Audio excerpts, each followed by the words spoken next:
Seguimos con nuestro programa tratando un tema muy actual y que es muy interesante, que seguro que a ustedes les va a llamar la atención por la trascendencia que tiene de lo que vamos a hablar.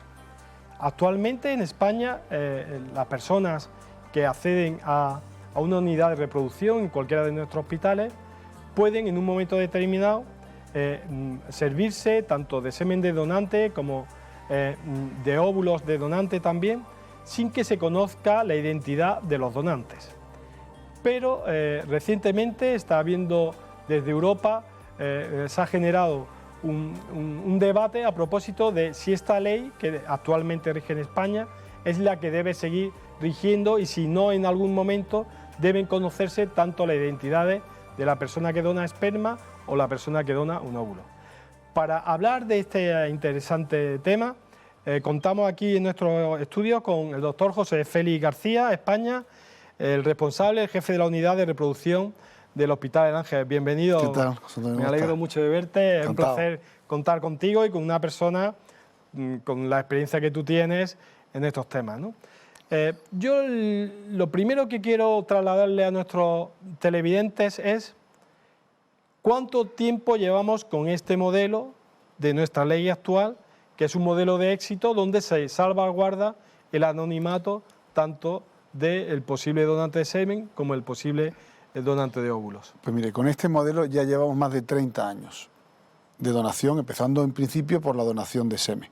Entonces, toda esta polémica, todo este problema, lo que hay que centrar en la importancia que tiene es en que desde el momento en que se pierda el anonimato, cosa que hemos tenido hasta ahora y ha funcionado maravillosamente y sin ningún problema, se van a caer las donaciones. Es decir, el número de donaciones va a descender drásticamente. Entonces, ¿quiénes son los perjudicados por este descenso de las donaciones? Pues mire, principalmente las mujeres. Hoy día el mayor número de mujeres que accede a una unidad de reproducción tiene más de 37 años y la edad es la principal razón para no poder utilizar. Limitante, ¿no? Exactamente. Entonces, por poner un ejemplo, en el año 2017 nuestro registro de reproducción de la Sociedad Española de Fertilidad ha contabilizado 32.000 ciclos de fecundación in vitro con semen de donante. Entonces, esa mujer que no puede utilizar sus óvulos, hoy día acude a una donante, de la cual ya podemos decir que se respetan todos sus derechos, se estudia exhaustivamente, es un país que... Tanto médica como biológicamente. Efectivamente, se le hace un estudio de cromosomas, de enfermedades de transmisión, viendo en la familia qué enfermedades ha podido haber y que la descartara, estudios genéticos de enfermedades recesivas transmisibles más importantes. Y la realidad es que, ya no digo legalmente, médicamente, no está teniendo repercusión en que esté siendo una mala praxis, todo lo contrario. Todo lo contrario, porque tiene, como yo le digo a muchos de nuestros pacientes, mira, esta donante tiene mucho más estudios que lo que habitualmente a tu pareja le vas a hacer. Claro. ¿De acuerdo? Pues están perjudicadas ese número de mujeres que cada vez es más alto. Están perjudicadas los nuevos modelos de familia. Por ejemplo, parejas de mujeres lesbianas o mujeres solteras que necesiten, que quieren quedarse embarazadas por inseminación. Sí, que quieren ejercer su derecho a la maternidad y Efectivamente. ahora se ven indudablemente con una posibilidad de limitación de acceso a eso. Exacto. Y después también el problema está en parejas donde el varón no tenga espermatozoides, tenga una azoospermia, por un problema médico, por la razón que sea. Pues porque tenemos tanto el problema tanto por los óvulos como por los espermatozoides. Pero es que el problema va más allá también, porque en España hoy día contabilizamos alrededor, a final del 2017, con 500.000 embriones vitrificados o congelados en las unidades, cuya una de las salidas que puede tener sería la donación. Desde el momento en que una pareja que se ha quedado por fecundación in vitro y tiene sus embriones en el banco, sabe que ese anonimato se va a perder y que un día alguien puede presentarse a su casa diciendo que es hijo suyo, no se va biológico, y son necesarios. Y encima también tenemos unos 200.000 ovocitos congelados, no embriones, sino ovocitos, que también se les va a cerrar. Claro, que se quedan ahí en un limbo.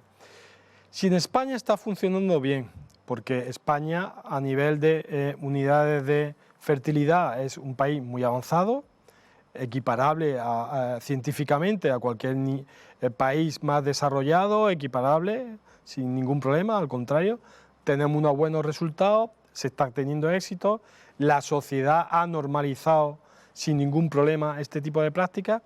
¿De dónde surge la polémica? Porque aquí no surge en España. ¿De dónde viene, doctor? Nosotros, ¿España? en todos los años que hemos comentado que tenemos, no ha habido ni un caso serio o importante que se haya necesitado eso. Estamos hablando de España, no de España, su unidad. pero es que, Claro, de España. En España no ha habido ningún caso serio que se haya llevado a tribunales, que haya originado esa demanda, ese problema no existía. De información, ¿Por qué entonces vamos a crear un problema de algo que funcionaba o que está funcionando tan bien, que hace tanto bien a tantos como ahora podemos, porque esto tiene unas repercusiones no solamente médicas, sociales y psicológicas para el niño y de todo. ¿Por qué? Pues bien, todo viene, y curiosamente, y por esto hay tantas dudas, viene de fuera.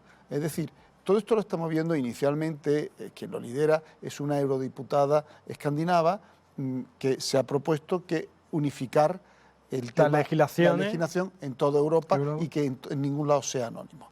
Es decir, también tendríamos que ver, bueno, y esto se basa principalmente porque la Declaración de los Derechos Humanos del Niño de las Naciones Unidas decía que el niño tenía derecho a saber, a conocer la identidad de sus padres biológicos. Bien, exactamente. Y ahí surge, y hay un escrito por parte de la Sociedad Española de Fertilidad de 32 folios tocando todos estos temas y dando argumentos y matizando esto. Porque desde el punto de vista legal, y yo no soy no somos expertos legales, en esto, pero igualmente ahí se cita como la Comisión de Derechos Humanos Europea vota a favor del anonimato o el conocimiento, pero no exhaustivo, es decir, con matices es decir, hasta dónde el niño nacido tiene que conocer sus progenitores. ¿Qué tiene que conocer en persona al donante? ¿O puede saber sus orígenes, que es a lo que se refiere de dónde viene? Porque esa información se le puede dar. ¿Me comprende? Entonces, eso, incluso nuestro Tribunal Constitucional en 1999 votó a favor, o dio el beneplácito para el anonimato, viendo las partes que estaban implicadas y lo encontró razonable. Es decir, yo creo que ¿cuál es la razón de todo esto? Mire, hoy día la situación del anonimato en Europa es muy variopinta.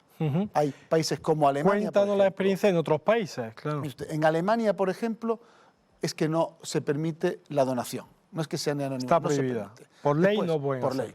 El primero que quitó el anonimato es Suecia, desde 1980 y tantos. ¿Usted sabe el número de niños que han reclamado conocer a sus progenitores desde ese momento? Un 5%. Un 5% solo, de todos los que se hicieron, entiendo, en el territorio sueco. Claro. Exactamente, con los donantes suecos. Porque claro, ¿qué es lo que ocurre? Que todos los suecos, ingleses y de otros países donde la donación de una manera no es permitida, ¿dónde van? A países donde se permite. Donde se puede, ¿no? Efectivamente. Y eso surge ahí la duda de si hay intereses también económicos de otro tipo. Bien, en Inglaterra, por ejemplo, en el año 2005, hasta entonces el anonimato estaba protegido, se levanta el anonimato.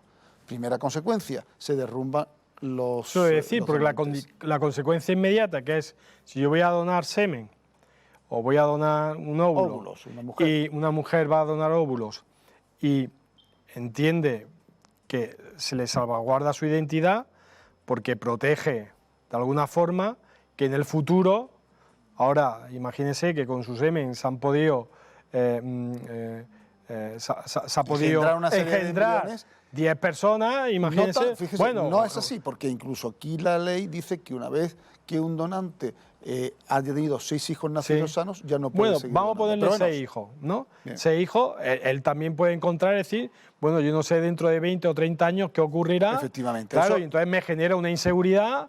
Que claro. Pero es que la situación, como le digo, es paradójica, porque, por ejemplo, en Inglaterra, la normativa dice que el donante, al donar, debe de dar su dirección y actualizarla si hay un cada cambio. vez que se Pero cambia. Es una obligación moral. Sí. Entonces, el inglés no dona. ¿Quiénes son los donantes en Inglaterra hoy día? Normalmente estadounidenses y daneses principalmente, u otros extranjeros residentes. ¿Por qué? Porque después van a cambiar de país. Y no le van a hacer un seguimiento igual que al natural aunque hubiera del país. Un 5% o unos cuantos hijos, que además los padres le dijeran que han venido de una donación, porque esa es otra. Claro, después nadie va a perseguir a esa familia para obligarles a informar a ese hijo que viene de una donación. Claro. Es decir, aunque lo quisieran, ya no podrían encontrar al donante, porque el donante ha cambiado de país o ha cambiado de dirección y no se le puede encontrar. no se le podría dar la información esa que obliga la ley. Es decir, por una parte, si queremos beneficiar a un mínimo número de hijos que, bueno, o siguiendo esta normativa o esta creencia, que se pudieran beneficiar, pero es que, de facto, incluso en los países donde el anonimato se levanta, no se puede. Claro.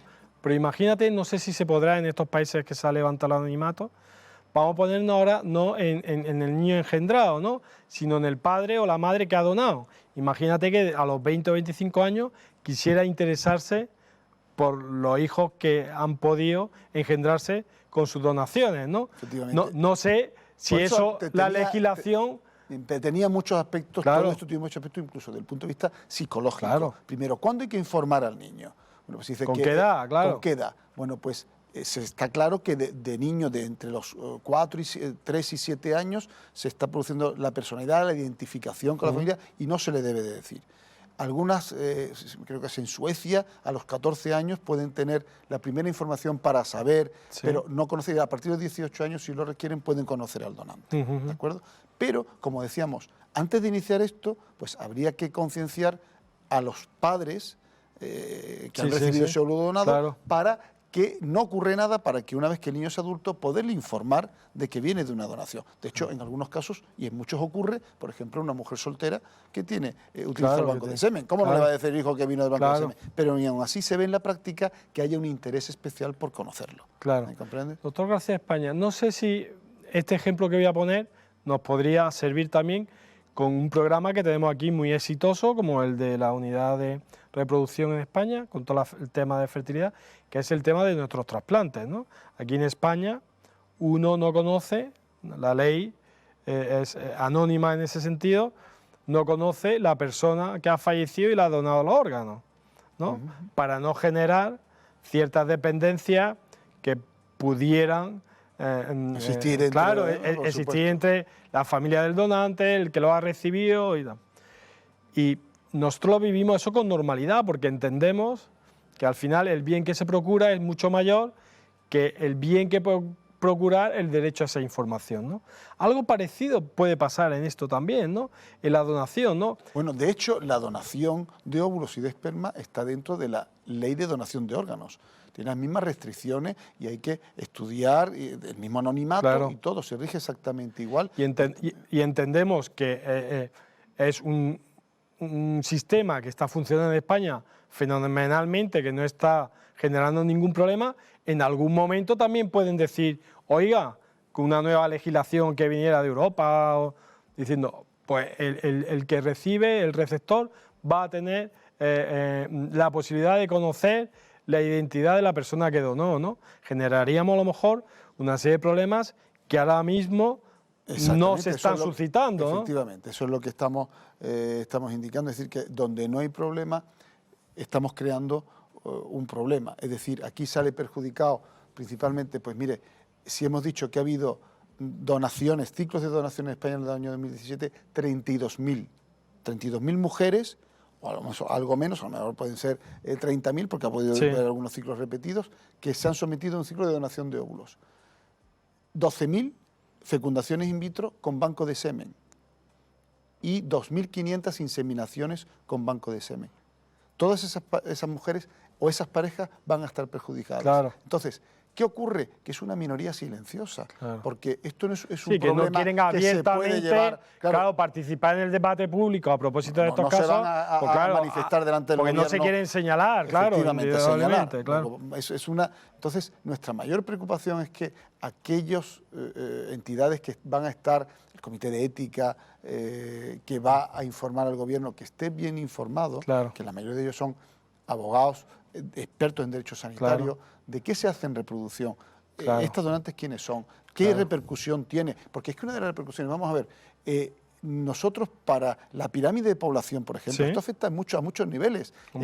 Hemos visto el número de recién nacidos por técnica de fecundación in vitro y por donación que tenemos. Es un 25% de las técnicas de reproducción cuando utilizamos óvulos donados. Es un porcentaje muy considerable. Necesitamos para el recambio poblacional que cada pareja tenga 2,1 niños. Estamos en 1,3. Esto Sí, sí, que tiene una trascendencia social que va más allá, por ejemplo, a solo eso. del tema biomédico, ¿no? Claro. Entonces, todas esas parejas que ahora pueden acceder a eso y van a dejar de hacerlo. Las unidades de reproducción, obviamente, van a disminuir sus ciclos. Claro. Esto significa que se van a necesitar más menos personal. limitaciones, claro. Ejemplo, Sí, sí, que tienen consecuencias socioeconómicas a todos los niveles. al margen de todo el tema biomédico. Exactamente. ¿Y nuestro ministerio cómo está ahora mismo lidiando con este problema? En ese sentido, ¿Se ha posicionado ya o...? Mire, yo todo lo que sé, ahí no quiero pronunciarme Sí. porque es extra Vale, oficial. sí, que no es se un oyen posicionamiento cosas, público. Se dicen, efectivamente, Claro. pero no quiero, Bien, ¿me entiende? Porque Pero puede ser entiendo más que estarán contraproducente también preocupados, Nosotros claro. La preocupación la tenemos a muchos niveles y estamos intentando llevarlo a la sociedad para que sepa lo que está ocurriendo aquí, que no se vaya a tomar una decisión falsa, porque, por ejemplo, a favor, otro país de los que podemos hablar es Portugal. Portugal, ¿Qué ocurre muy en Portugal? cercano a nosotros, Sí. ha sido anónimo y ahora han quitado el anonimato. Pero Portugal, bueno, el primer hecho que ha ocurrido, efectivamente, las descenso donaciones de descienden. la ¿Dónde van las portuguesas? A A Extremadura. España, claro. Efectivamente, a hacérselo. Claro. El problema sigue ahí. Pero además es que Portugal tenía una ley muy distinta a nosotros, era mucho más estricta. Por ejemplo, nosotros existe un anonimato, sí, pero le dice, y se lo explicamos esto a la receptora cuando viene, mire usted, hay un anonimato completo, pero si fruto de un hijo nacido existe un niño que tenga, por ejemplo, una leucemia, nosotros podemos... se puede contactar claro, con la donante, que sin conocer a la familia, ella tendrá la obligación moral o no, de dar una biopsia de médula ósea y tal. Es decir, que eso en Portugal no existía. El anonimato era absoluto, incluso ante en estos cualquier casos, tipo de ¿no? enfermedad. Entonces se ha pasado de un extremo al otro, pero ha perjudicado en el sentido. Claro, Entonces, indudablemente. el unificarnos a todos cuando en unos países no existe la donación, como Alemania, en otros de una manera sí y otros no. Por ejemplo, en Francia se puede donar, pero no está permitido ni a lesbianas ni a mujeres solteras. Solo a parejas heterosexuales. Parejas, efectivamente. En otros países se permite la donación, pero la donante tiene una compensación económica, no por los óvulos que da, sino por el trabajo realizado. En España nuestra legislación es de las más desarrolladas, permisiva en ese sentido. Y esto además, desde el punto de vista científico, ¿no? nos hace líderes, porque en otros países no saben cómo vitrificar ovocitos. Claro. Aquí está a la orden del día. Congelar ovocitos para nosotros es el día a día. Esto necesita una técnica y una experiencia que nos la da a nivel científico, a nivel económico, a nivel social, a nivel psicológico, a todo. Si todo funciona, es un engranaje que funciona perfectamente. ¿Por qué? Por unas directrices, incluso algo sospechosas que vienen de fuera, nos van a fastidiar. Parece como diciendo, si nosotros estamos fastidiados, claro, que todo el mundo muchas veces las fastidiado, limitaciones, ¿no?, o las restricciones que se tienen en otros países a nivel legislativo y que lo hacen impotentes a la hora de enfrentarse a determinadas situaciones como esta, hacen que dicen, bueno, pues si nosotros no podemos, pues el resto también de países... En mentalidades no podemos unificar todo exactamente, mentalidades completamente diferentes. Ni cultura, mira, no tiene nada que ver la cultura sueca con la nuestra. Te cuento pues, un ejemplo. Australia. Yo he tenido en el pasado pacientes que han venido de Australia. Usted, doctor, soy española, pero estoy en Australia y vengo aquí para una donación. ¿Por qué en Australia no te lo hace? Pues mire, porque allí en Australia no hay anonimato, pero no solamente no hay anonimato, es que la donante se convierte en la tita, la cual se integra en el núcleo familiar y va a estar, pues a lo mejor llevando al niño a la piscina, va a estar... que se integra y el hijo, en la responsabilidad propia de la familia. Y entonces nuestro niño a los 16 años decidirá si se va con la tita o se viene con nosotros. Claro, en esas circunstancias, ¿cómo vamos a nosotros? Claro, genera una inseguridad jurídica. Son mentalidades o culturas decisiones que, que se llevan, además, muchas veces que yo ante esto, y mucha gente nos estará oyendo y pertenece a otro ámbito, por ejemplo, no al ámbito sanitario, sino al educativo o al de transporte, y verá cómo se toman muchas veces decisiones políticas, que ellos que están dentro de ese... Sí, que conocen la clave interna. Se llevarían la mano a la cabeza. Dicen, bueno, pero ¿qué me están pues diciendo esto es lo que usted? nos pasa a nosotros ahora mismo. Esa impotencia de decir, sobre todo que no es favor, una polémica que haya surgido desde un debate social reposado, con una problemática de un número de casos que hayan dado problemas y que nos estén poniendo en una situación que antes no contemplábamos, sino que estamos ante un modelo de éxito que ha funcionado durante muchos años y sigue funcionando durante muchos años y que ahora, por el tema de amoldar la legislación para toda Europa, pues nos va a generar un problema importante. De todas formas, yo sí quería que mandáramos un mensaje final, ¿no?, de tranquilidad, porque a día de hoy la ley sigue como está, ¿no? Sí, igual. Esto es una amenaza, digamos. Eso está ahí, ese movimiento, y claro, pues nos estamos moviendo precisamente para que los intérpretes que están implicados a día de hoy esto, podemos decir harto y claro que nuestro modelo, tanto el donante de semen como el donante de óvulos, hoy por hoy sigue igual anónimos. Y no ha habido hasta ahora ni el gobierno ni nadie se ha pronunciado diciendo que esto va a ocurrir, pero que existe ese movimiento y se va a llevar y se va a aconsejar al gobierno para que tome una decisión. Yo confío que tanto la sociedad científica que os integra, como también todo el esfuerzo que estáis haciendo las personas responsables de las diferentes unidades de reproducción, como la tuya en el Hospital El Ángel, pues también introduzca elementos de juicio y claves que el común de los mortales no conocemos y que seguro que van a ayudar también a que el debate se pueda centrar, ¿no? De alguna manera. Esa es nuestra intención, efectivamente. Esa es la intención y yo creo que, bueno, por eso estamos muy interesados en que viniera hoy doctor García España con nosotros. Seguro que vamos a tener muchísimos más momentos en los que iremos hablando, no solo de este tipo de polémicas, sino de otro tipo de temas relacionados con la fertilidad, que tanto interesan a los malagueños, porque Málaga es precisamente una provincia, una ciudad donde se está liderando muchas de este tipo de técnicas de reproducción, de técnicas de fertilidad, y donde vais llevando el nombre de Málaga y de la ciencia que se hace aquí en Málaga por muchísimos sitios. Así que muchísimas gracias. Gracias a ti.